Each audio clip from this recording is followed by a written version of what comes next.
Hello everyone. So recently, President of India has appointed Chief Election Commissioner as well as one Election Commissioner to the Election Commission of India. Mr. Gyanesh Kumar has been appointed as Chief Election Commissioner and Mr. Vivek Joshi has been appointed as a new Election Commissioner in the Election Commission of India.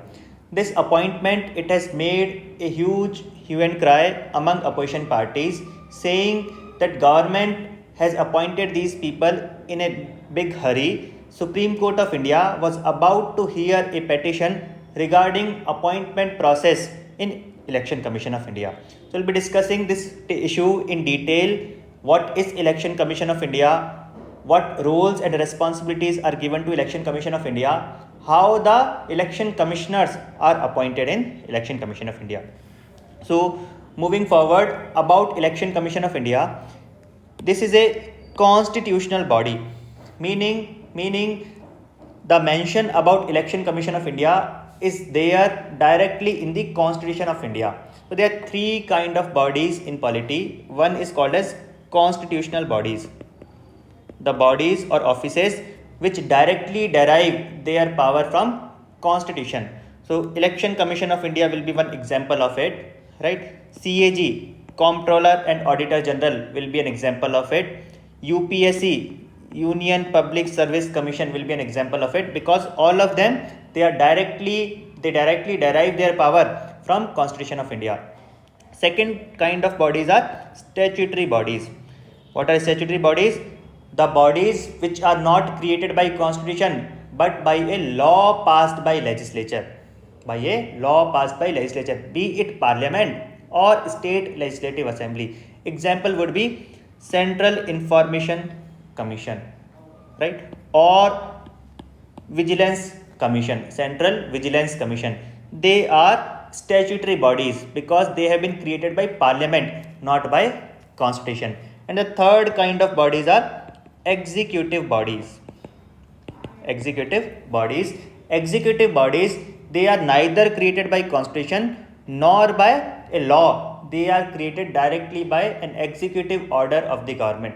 For example, Niti Ayog is an executive body. Earlier, Planning Commission was also a executive body. I hope this differentiation is clear to you. Election Commission of India, it is a constitutional body mentioned under Article 324 of Indian Constitution, right? So Election Commission, it derives its power from Article 324 of Constitution. What roles and responsibilities have been given to Election Commission of India? Election Commission of India has been given responsibility of conducting free and fair elections. Elections for whom? Election for Lok Sabha, election for Rajya Sabha, election for state legislative assembly, election for such states where legislative council is also there, then election for the office of President of India and Vice President of India. So all these elections are conducted by Election Commission of India. Please remember, election to rural local bodies or urban local bodies, let's say municipalities, are not conducted by Election Commission of India. They are conducted by State Election Commission. They are conducted by State Election Commission. State Election Commission also, please remember, it is also a constitutional body. It is also a constitutional body. Please do mention in the comment section under which article State Election Commissions have been created. So I hope Election Commission of India's role and responsibility is clear. They have been given the task of conducting free and fair election for these many elections, for election of MPs of Lok Sabha, for election of MPs of Rajya Sabha, for election of MLAs, for election of MLCs, for election of President of India, and for election of Vice President of India. Apart from this major responsibilities, they have been given other small responsibilities as well. So moving forward, let's discuss the composition of Election Commission of India. So the Constitution under Article 324 says that Election Commission of India shall be consisting of at least one Chief Election Commissioner. There should be at least one Chief Election Commissioner. Along with Chief Election Commissioner, if President feels, can appoint election commissioners as well. So there will be one CEC. Apart from one CEC, there can be other ECs as well, depending upon what is the workload of Election Commission of India. If President feels that workload of Election Commission of India has increased, President along with CEC can appoint other ECs as well. If President feels that workload of Election Commission is less, President can appoint only one CEC as well. And hence, from 1950, when the Election Commission of India was first formed, till 1989, Election Commission of India was a single member body only. It was consisting of only one chief election commissioner. But in 1989, President for the first time made it a multi-member body. President appointed CEC plus two other election commissioners as well. Reason being, there was a sudden increase in the workload of Election Commission of India as Parliament lowered the age of voting from 21 years to 18 years. So in 1989, age of voting was lowered from 21 years to 18 years, and hence many new voters had to be added to the voting list. Role or responsibility of Election Commission had increased, and hence President of India increased the strength of Election Commission of India.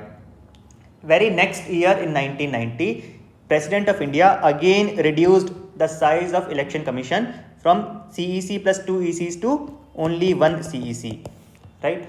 And later on in late 1990, President again increased the strength of Election Commission, and right now Election Commission consists of one chief election commissioner plus two election commissioners. I hope composition part is clear. Please remember this much only, that Election Commission of India, it is a multi-member body consisting of one chief election commissioner and two election commissioners.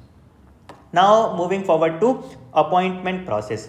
So the Constitution of India clearly does not mention in detail what shall be the appointment process. The Constitution merely says that President will be appointing the election commissioners in Election Commission of India. And hence since 1950, President only was appointing the election commissioners. The thing here is, India is a parliamentary democracy, and here President, he is a nominal head only. The real power in a parliamentary democracy lies with Prime Minister, and hence President generally acts on the aid and advice of Council of Ministers headed by Prime Minister. In case of appointment of election commissioners also, President used to appoint election commissioners on the recommendation of government or Council of Ministers directly. There was no role or say of opposition parties in the appointment of election commissioner. There were some instances where it was felt that election commissioners, they are slightly biased towards the ruling party, right? And it was considered as a threat to integrity of elections in India, or basically to the democracy in India.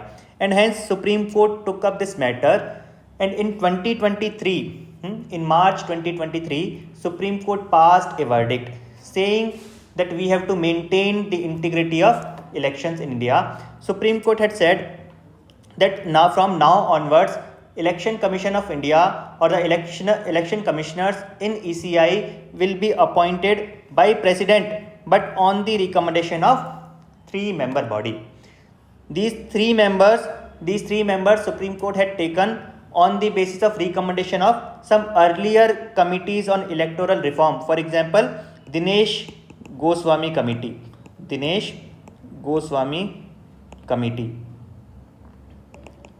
as well as Law Commission of India. Both of them had recommended earlier that election commissioners should be appointed by a three-member body, and that three-member body should be consisting of Prime Minister, Leader of Opposition in Lok Sabha, and one neutral person, let's say Chief Justice of India from Judiciary. So Supreme Court also, using its power under Article 142, gave a mechanism for appointment of election commissioners in India. So that election President will be appointing election commissioners on the recommendation of a select panel consisting of these 3 members. In the same year, in the monsoon session, Parliament brought a bill in the Lok Sabha as well as Rajya Sabha, and the government brought a bill in the Parliament, and the composition of this selection panel was changed by that bill.